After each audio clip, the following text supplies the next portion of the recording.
My dear Wormwood, you mentioned casually in your last letter that the patient has continued to attend one church and one only since he was converted, and that he is not wholly pleased with it. May I ask what you are about?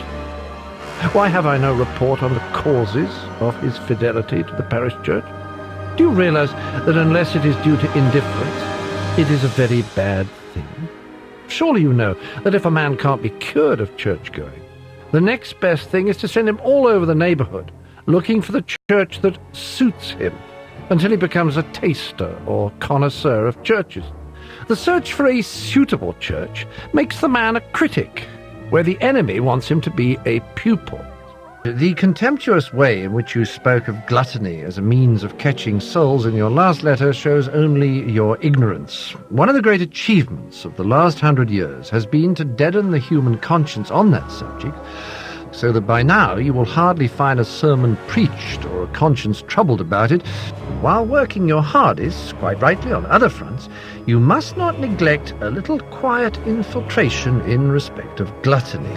Males are best turned into gluttons with the help of their vanity. They ought to be made to think themselves very knowing about food, to pique themselves on having found the only restaurant in the town where steaks are really properly cooked. What begins as vanity can then be gradually turned into habit. But however you approach it, the great thing is to bring him into the state in which the denial of any one indulgence, it matters not which, champagne or tea, Sol Colbert or cigarettes, puts him out, for then his charity, justice and obedience are all at your mercy. Even under Slubgob, you must have learned at college the routine technique of sexual temptation.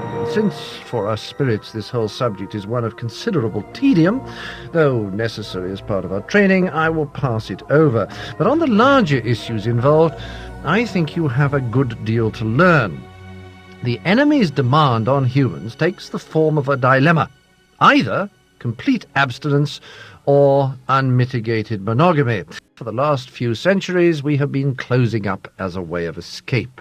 We have done this through the poets and novelists, by persuading the humans that a curious and usually short-lived experience, which they call being in love, is the only respectable ground for marriage, that marriage can and ought to render this excitement permanent, and that a marriage which does not do so is no longer binding.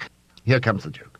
The enemy described a married couple as one flesh. He did not say a happily married couple or a couple who married because they were in love, but you can make the humans ignore that. The truth is that wherever a man lies with a woman, there, whether they like it or not, a transcendental relation is set up between them, which must be eternally enjoyed or eternally endured.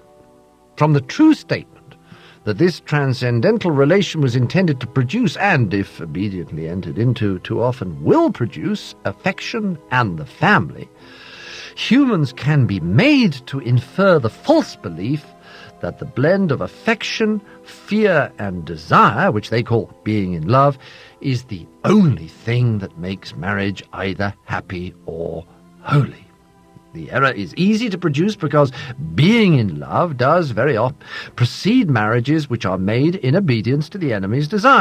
Your affectionate uncle, Screwtape.